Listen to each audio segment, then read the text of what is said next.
aqui quem fala é Heitor Games XX.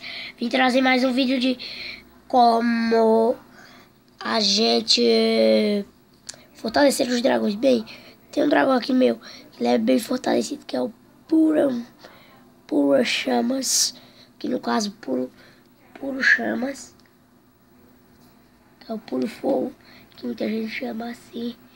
E aqui está. Olha aqui, ele está com 3 estrelas de prata. E é de boa.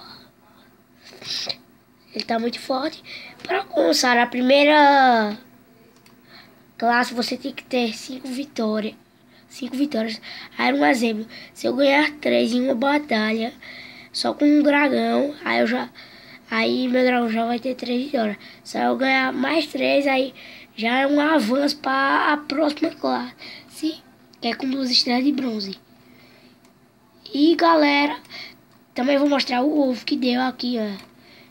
Não sei se der no de vocês primeiro, aí vocês vão ter que ter. Tá de outro jeito. Ó, um dia e 3 horas. Aí deu esse dragãozinho aqui, é verde. E eu vou ficando por aqui. Tchau.